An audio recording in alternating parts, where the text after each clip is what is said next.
lovely good evening and welcome to ICU TV Main News. My name is Miriam Deborah Gamani and here are the stories making headlines. ICU launches second cohort of Artisanal mining training. President Hichilema rolls out school feeding program at Kabulonga boys. And later in the news, illegal miner dies in Sasali gold mine collapse. In our international news, Ghana and Burkina Faso signed 7 agreements to boost cooperation. And in our sports news, Copper Queen switch training base head of Eswatini clash. More details coming shortly.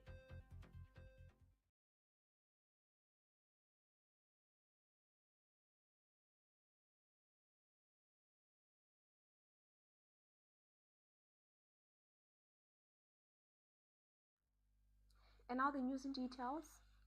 The Information and Communications University has launched its second cohort of a short practical training program for artisanal and small-scale miners and aspiring entrants into the mining sector. The program, run under the School of Mines through the Department of Artisanal and Small-Scale Mining, has attracted participants from across the country seeking to formalize and strengthen their mining knowledge. Facilitators say the training is designed to improve safety standards, productivity, and sustainability among small-scale miners who play a key role in Zambia's mining value chain. Participants have begun hands-on lessons in mining identification to help them accurately recognize and classify minerals and determine their economic value.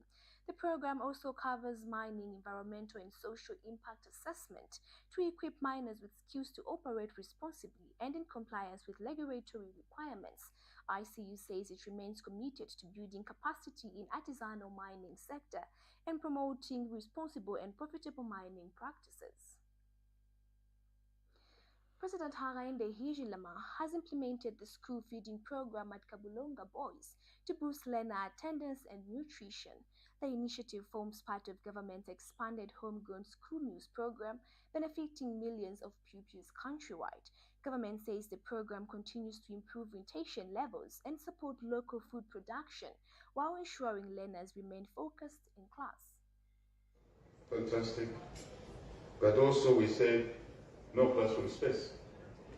Enrollment, no classroom space. And CDF, priority in CDF, increasing CDF, education, classroom, more classroom space, more desks, right?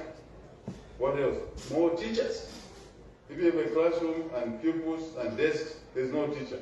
What are you doing? What am I saying? It's a package of measures, a myriad of measures that must be orchestrated consciously. That's what this government is all about. And when we took office, we were saying, we will run this country in a methodical way. People were giggling and laughing. This is the one. This is it. This is a methodical way of running anything, especially education. So, teachers recruited. By the end of this year, we'll be nearing 48,000 teachers recruited in our 5-year term. Tell me how many teachers were employed in the governments of the 6 of my predecessors. Tell me the total number. Over 57 years.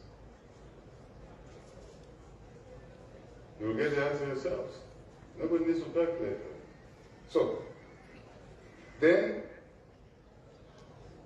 something that many are not aware, that we have here what we call Health Learners Program. Some of you haven't paid attention. We launched that with this minister in Kasama, and I asked the head teacher, she said it's here. Such that where there's education facilities, we also bring a minimum first-line health support, health service delivery.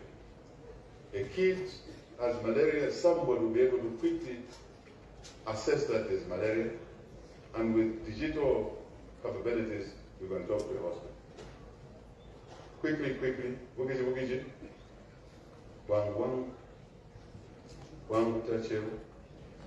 right? The kid is attended to. And quickly, there's a bed. You have a bed. There's a bed there. I saw it myself.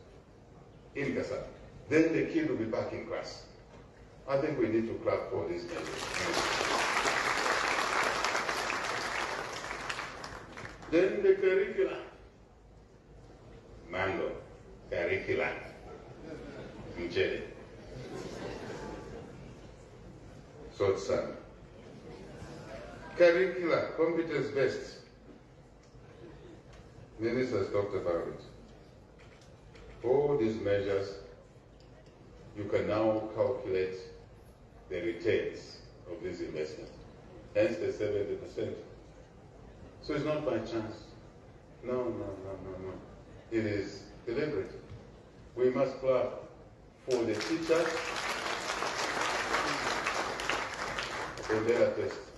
Let's clap for the teachers, just teachers. Thank you, teachers. Let's now clap for the learners. Let's clap for those who keep the learners, the parents and guardians, and other stakeholders. What an important day. Honestly speaking, this is it. So, I talked about health, learning, feeding program which brought us here nationwide. Now, nationwide. Started as a pilot, as a project, didn't it? Other countries left it on the shelf as a project. We said, no, this is it. This is what we want. Because science-based. A 23-year-old illegal miner, Alex Zulu, has died after being trapped in a collapsed pit at Sasali gold mine in Lusangazi district, Eastern Province. Police said the incident occurred on Saturday evening, while the deceased was mining with 5 others. Provincial Police Commissioner Robinson Mwemba says rescue efforts by colleagues failed, and police later attempted to retrieve the body with assistance from a small-scale mining cooperative. The operation was called off and resumed today. We take our first break. Stay tuned as I bring you local stories shortly. The Information and Communications University is complementing government effort in promoting legal and safe mining for all Zambians. ICU is offering a short practical training course to artisanal and small-scale miners and those who intend to venture into mining. This training covers identification of rocks and minerals, mining operations and equipment, health and safety in mining, environmental protection, licensing and compliance. Qualifications: National Registration Card NRC. Apply now at www.icuzambia.net.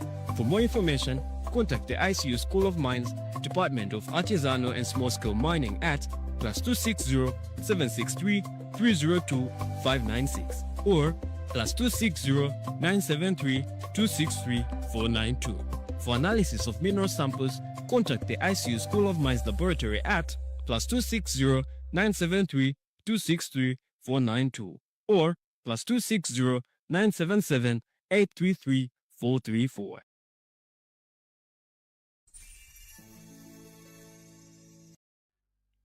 Welcome back, and now in our local stories. The fourth session of the Tanzania-Zambia Joint Permanent Commission of Defense and Security has opened in Arusha, Tanzania. Speaking during the official opening of the Senior Officials Meeting, Ministry of Home Affairs and Internal Security Permanent Secretary Mr. Dickson Matembo said the meeting provides an opportunity for both two countries to further cement their long-standing relations and strengthen cooperation. Mr. Matembo cited joint projects such as the Tazama pipelines and the Tanzania-Zambia Power Interconnector as symbol of a strong bonds between the two nations. Tanzania's Permanent Secretary in the Ministry of Home Affairs, Mr. Ali Gugu, said his country is ready to work with Zambia in all areas of cooperation, describing the session as a platform for constructive engagement of issues of mutual interest. The Ministry of Energy has signed an implementation agreement with Gordonary Energy Limited for the development of the 118 megawatts peak solar power plant in Sinazongwe District, Southern Province. The agreement was signed by Permanent Secretary for Electricity, Engineer Arnold Simwala. On behalf of government, the company was represented by its Director and Chief Executive Officer, Mr. Ajit Kumar Mashar. The 118 megawatt solar power plant is expected to start supplying electricity by early 2027, boosting generation capacity and supporting government's drive to expand renewable energy and strengthening national energy security. The project is being implemented with support from key stakeholders, including the Energy Regulation Board, the Presidential Delivery Unity Zambia, and Zambia Gender and Energy. A delegation from the Global Fund Secretariat in Geneva today paid a courtesy call on the Acting Minister of Health, Honorable Cornelia Simwetwa, at the Ministry of Health headquarters. The meeting focused on reviving progress under current grants, describing the upcoming SACO 8 allocation, and addressing key implementations and sustainability issues in the fight against HIV and AIDS, tuberculosis, and malaria. The delegation commended Zambia for the effective implementation of programs supported through the routine allocation of about 360 million United States dollars in the COVID-19 response mechanism. These investments have strengthened health infrastructure through oxygen plants, solar substation of health facilities, ZAMSA hubs, and other critical interventions.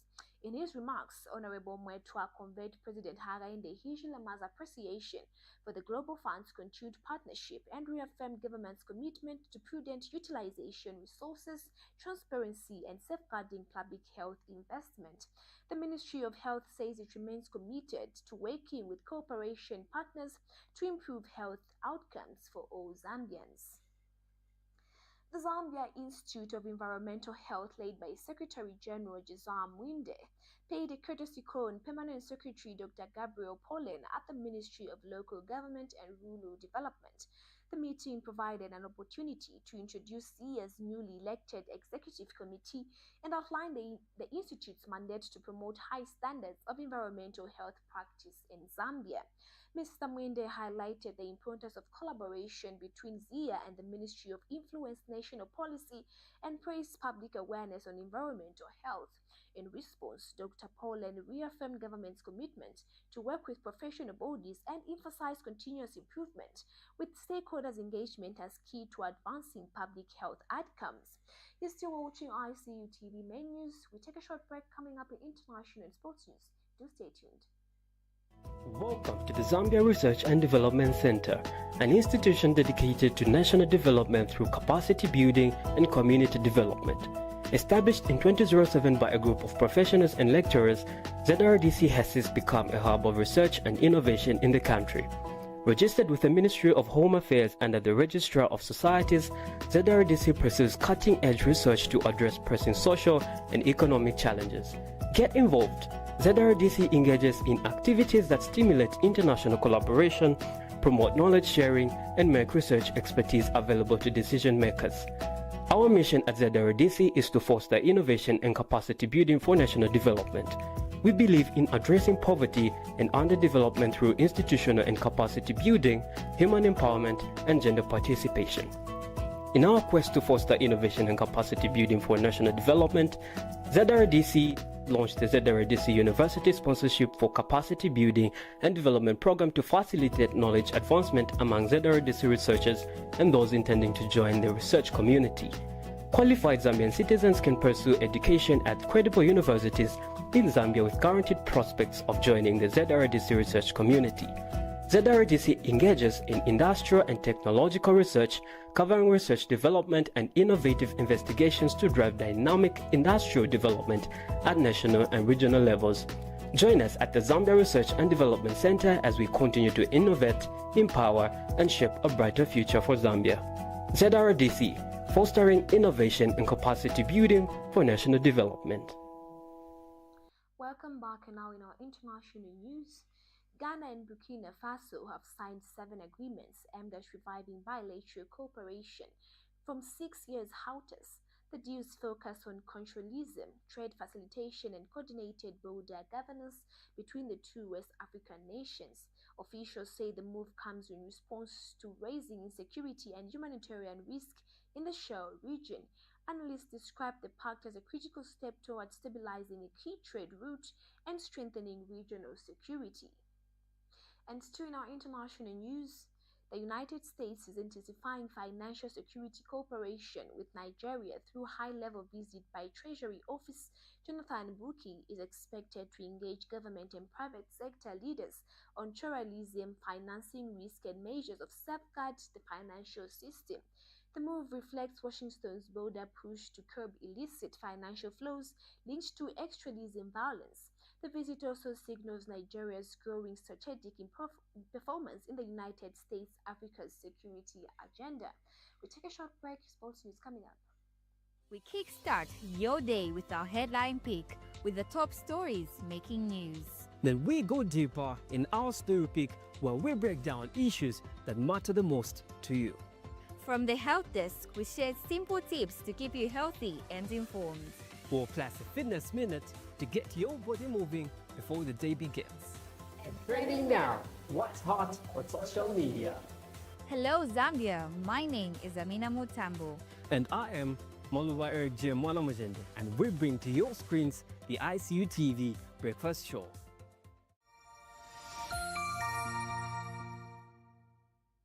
Welcome back, and now in our sports news. The Zambia senior women's national team trained at Northern Academy football and rugby pitch in Polokwane as preparations intensified for their decisive Group B fixtures against Eswatini. The squad shifted from their usual base at Kuro High School following a goalless draw with Zimbabwe and is aiming to sharpen its cutting edge ahead of the final group match. Assistant coach Charles Haluwono, alongside with Enela Piri and Wisdom Kaira, supervised the high-tempo session focused on movement, combinations, and finishing. Zambia faces Eswatini tomorrow at 12 hours in their last Group B match at Holy Robert Kasatha Women's Championship 2025.